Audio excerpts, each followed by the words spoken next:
Tiga.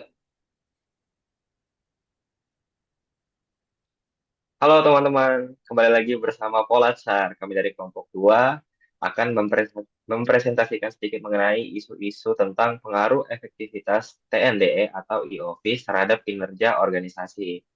Kelompok kami ada pertama saya Capoeira, lalu ada Cecilia Melesa Bolon, ada Kak Clara Karisma, ada Bang Dava Atarik, dan juga ada Bang Eri Saputra. Selamat datang. Nah, sekarang kita mau lanjut dulu. Untuk selanjutnya akan dipresentasikan oleh Bang Eri Saputra. Oleh karena itu, Bang Eri Saputra, tempat dan waktunya saya persilakan. Oke, tema yang kami angkat itu mengenai TNDE atau e-office. TNDE atau e-office adalah sistem administrasi perkantoran berbasis elektronik yang digunakan untuk mengolah surat, dokumen, disposisi, dan arsip secara digital. Tujuannya adalah mempercepat alur kerja, mengurangi penggunaan kertas, serta meningkatkan akurasi dan transparan. Pengaruh terhadap kinerja instansi ada seperti efisiensi, penghematan, transparansi, integritas data, kesiapan menghadapi digitalisasi dan tuntutan publik. Next. Ada tiga isu nih mengenai TNDE atau e-office. Yang pertama itu aplikasi TNDE Office jarang digunakan oleh pegawai Kementerian PU. Yang kedua, sistem TNDE Office yang tidak stabil dan kompatibel di lingkungan Kementerian PU. Dan yang ketiga itu pengaplikasian TNDE yang tidak tersebar merata di semua unit Kementerian PU. Next. Pada isu aplikasi TNDE Office yang jarang digunakan oleh pegawai Kementerian PU, data dan faktanya itu masih banyak pegawai belum tahu manfaat TNDE, serta masih banyak pegawai yang masih menggunakan surat fisik, sehingga dampaknya itu menurunkan akuntabilitas dan transparansi, serta tidak ada dasar untuk perbaikan sistem. Yang kedua itu sistem TNDE Office yang tidak stabil dan kompatibel di lingkungan Kementerian PU. Faktanya itu sistem sharing error sehingga akses dokumen dan surat menyurat terganggu, serta tidak kompatibel dengan perangkat atau aplikasi lain. Dampaknya itu kinerja ASN menurun serta pelayanan publik terganggu. Dan yang ketiga yaitu pada isu pengaplikasian TNDE yang tidak tersebar merata di semua unit Kementerian PU. Data yang ada itu ada unit yang sudah memakai TNDE sementara unit lain masih manual, serta proses antar unit menjadi tidak sinkron. Dampak yang ditimbulkan itu dokumen penting seperti disposisi, laporan teknis, atau nota dinas tidak dapat diproses secara real time dan memperlambat pengambilan keputusan. Next.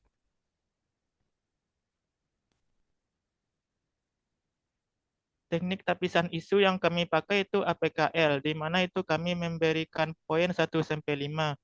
Dari ketiga kasus tersebut, didapatlah total tertinggi itu pada aplikasi TNDE yang jarang digunakan oleh pegawai Kementerian PU, yaitu total nilainya 15.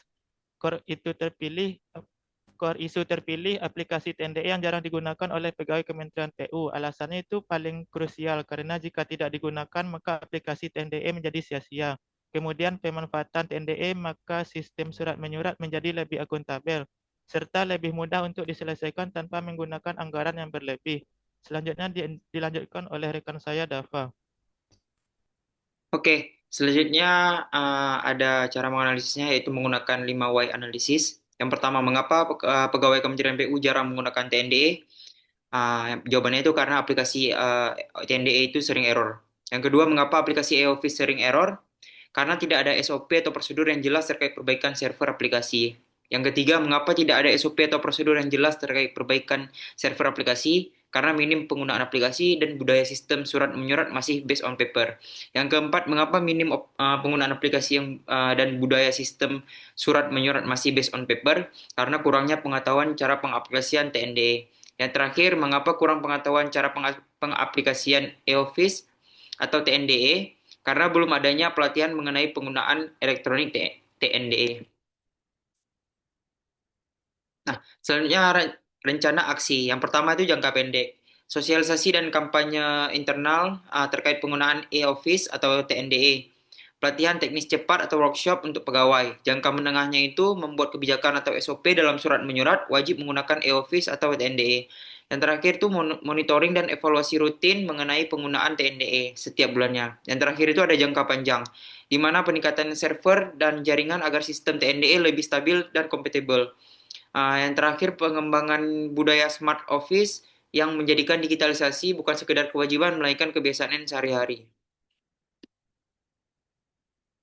Keterkaitan dengan Smart ASN dan manajemen. Yang pertama itu sebagai strategi meningkatkan kompetensi ASN atau Smart ASN, pelatihan TNDE memberikan bekal teknis dan praktis kepada ASN untuk mahir menggunakan sistem tata naskah digital.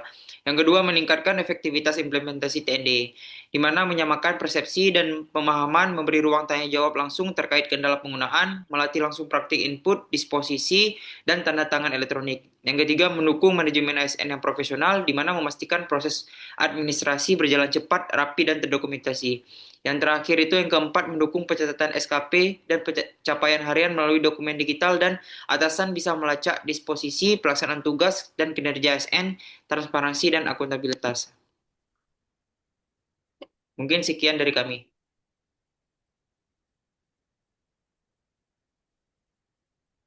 Oke, terima kasih Hmm, Bang Erin dan Bang Dava atas segala materinya. Kemudian boleh dari Kak Clara tuh Mbak Sisil untuk refleksi mengenai isu-isu tersebut ya.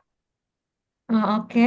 Mungkin refleksi singkat dari saya mengenai TND ini, karena sebelumnya saya bekerja di swasta dan di tempat saya sebelumnya itu tidak ada sistem seperti ini. Jadi saya ngerasa, wah keren ya, ini bakal berguna sekali karena surat yang keluar dan masuk itu jelas. Tapi ternyata di realnya TND ini kurang dimanfaatkan dengan baik seperti yang teman-teman bahas tadi. Saya juga punya pengalaman mengenai TND ini. Kepala seksi saya itu beberapa kali saya lihat kesusahan dalam pengaplikasiannya. Terus kadang ada juga surat menggunakan sistem TNDE, kadang enggak karena banyak pegawai yang kurang into dengan TNDE. Intinya banyak yang tidak memanfaatkan TNDE ini dengan baik karena kurangnya pengetahuan dalam penggunaannya. Jadi saya setuju dengan solusi yang tadi teman-teman bahas yaitu dengan melakukan pelatihan penggunaan TNDE. Begitu kira-kira.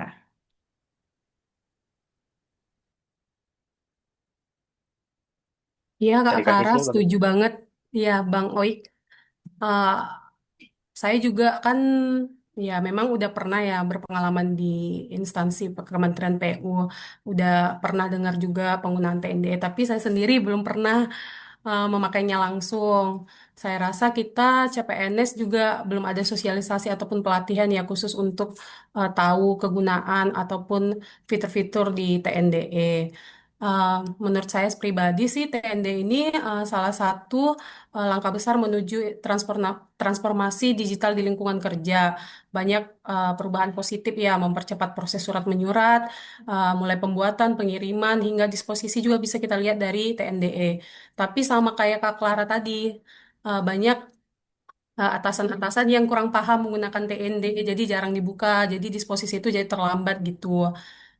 Saya juga setuju dengan saran abang-abang tadi, Bang Eik sama Bang Dava, kalau kita itu butuh sosialisasi atau pelatihan khusus untuk tahu gimana menggunakan TNDE. Terus nanti kita juga bisa kali ya CPNS-CPNS ini untuk upgrade TNDE, misalnya kita tambah fitur-fitur lain yang uh, lebih bagus, lebih keren gitu. Gitu aja sih Bang. Kasih. Oke, Kak Sisil dan Kak Clara, terima kasih atas waktunya dan pendapatnya. Oke teman-teman, sesi kita kali ini sudah berakhir. Terima kasih yang sudah menonton. Sampai bertemu lagi di Polasar. Bye-bye semuanya.